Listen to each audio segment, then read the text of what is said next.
Ryan holiday की ये किताब 2014 में पब्लिश हुई और ये उनकी ब्रेक थ्रू बुक थी जिसने उन्हें इंटरनेशनली फेमस बनाया।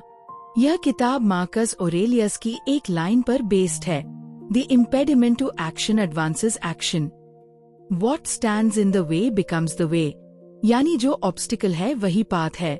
ये एक सिंपल लेकिन प्रोफाउंडली पावरफुल आइडिया है।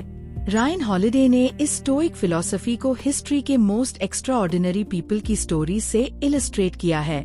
John D Rockefeller, Amelia Earhart, Steve Jobs, Abraham Lincoln, Ulysses Grant. यह किताब NFL टीम्स, ओलंपिक एथलीट्स और सिलिकॉन वैली एंटरप्रेन्योर्स ने इक्वली पढ़ी है। इसका मैसेज यूनिवर्सल है, ऑब्स्टिकल्स को अवॉइड करने की बजाय उन्हें एम्ब्रेस करो, क्योंकि वही आपको डिफाइन करते हैं। पहला सबक है परसेप्शन, देखो तो सही। हॉलिडे कहते हैं कि हर ऑब्स्टिकल का सामना करने में पहला स्टेप है परसेप्शन, यानी आप उस ऑब्स्टिकल को कैसे देखते हो। एक सेम सिचुएशन को दो लोग कंप्लीटली डिफरेंटली देख सकते हैं। जॉन डी रॉकफेलर 1857 की इकोनॉमिक पैनिक के दौरान एक यंग मैन था, जबकि बाकी सब पैनिक में थे। रॉकफेलर ने अपॉर्चुनिटी देखी। उसने केयरफुली ऑब्जर्व किया, डेटा कलेक्ट किया और कामली कैलकुलेट किया। उसकी परसेप्शन ने उसे अमेरिका का रिचेस्ट मैन बनाया। Perception is a choice. जब आप डेलिबरेटली चूज करते हो कि ऑब्स्टिकल को अपॉर्चुनिटी की तरह देखोगे, तो आपका रिस्पॉन्स ऑटोमेटिकली चेंज हो जाता है। दूसरा सबक है ऑब्जेक्टिविटी, इमोशंस को साइड रखो। हॉलिडे कहते हैं कि परसेप्शन का सबसे बड़ा एनिमी है इमोशंस। जब कुछ रॉन्ग होता है, anger, fear, anxiety, self pity, ये सब आपकी थिंकिंग को क्लाउड करते हैं। स्टोइक्स इसे इक्वानिमिटी कहते थे, एक काम clear mental state regardless of circumstances. Nerve surgeon Harvey Cushing की स्टोरी, जब ऑपरेशंस में कॉम्प्लिकेशंस होती थी, वो स्टेडी रहते थे। पैनिक नहीं, फ्रस्ट्रेशन नहीं, क्लियर थिंकिंग और डेलिबरेट एक्शन। ऑब्जेक्टिविटी एक स्किल है जिसे प्रैक्टिस से डेवलप किया जा सकता है। तीसरा सबक है एक्शन, बस करते रहो। हॉलिडे कहते हैं कि परसेप्शन के बाद दूसरा स्टेप है एक्शन, और एक्शन में सबसे इम्पोर्टेंट प्रिंसिपल है परसिस्टेंस। जब एक अप्रोच काम नहीं करती, दूसरी ट्राई करो। जब दूसरी काम नहीं करती, तीसरी। Failure shows us the way by showing us what isn't the way. Thomas Edison का एग्जाम्पल, उन्होंने लाइट बल्ब बनाने में हजारों एक्सपेरिमेंट्स फेल किए, लेकिन उन्होंने हर फेलियर को एक डेटा पॉइंट माना। यह अप्रोच काम नहीं करती, अगली ट्राई करो। यह आइटरेटिव एक्शन ही अल्टीमेटली ब्रेक थ्रू क्रिएट करती है। चौथा सबक है परसिस्ट, नेवर स्टॉप। हॉलिडे डीमोस्थीन्स की स्टोरी शेयर करते हैं। डीमोस्थीन्स एक एंशिएंट ग्रीक ओरेटर था जो नेचुरली एक टेरिबल स्पीकर था। वो स्टार्टर करता था, वीक वॉइस था, ऑकवर्ड था, लेकिन वो ग्रीस का ग्रेटेस्ट ओरेटर बनना चाहता था। उसने क्या किया? उसने अपने माउथ में स्टोन्स रखकर स्पीच प्रैक्टिस की।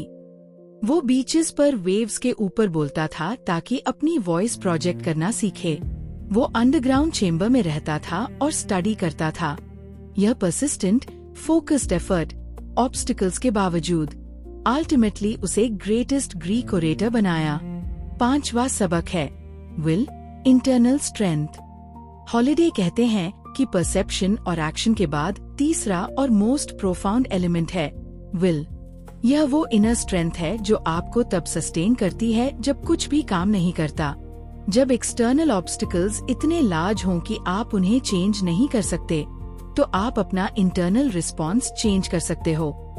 If you can't go over, go around. If you can't go around, go through.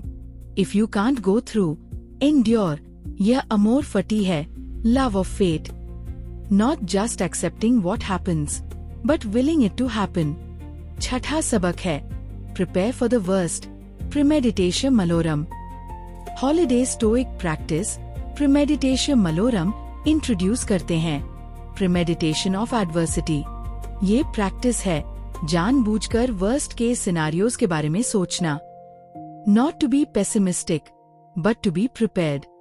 जब आप ऑलरेडी सोच चुके हो कि वर्स्ट केस क्या हो सकता है, तो जब एक्चुअली डिफिकल्ट सिचुएशन आती है, आप शॉक नहीं होते, आप ऑलरेडी मेंटली प्रिपेयर्ड हो।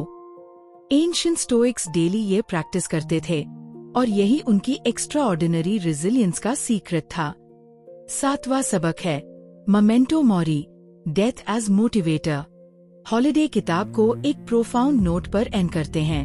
डेथ, जो अल्टीमेटली सबसे बिग ऑब्स्टिकल है, एक्चुअली सबसे पावरफुल मोटिवेटर भी है। जब आप जेन्युइनली एक्सेप्ट कर लेते हो कि आप मॉर्टल हो, कि टाइम लिमिटेड है, तो petty concerns fade away. Think of yourself as dead. You have lived your life.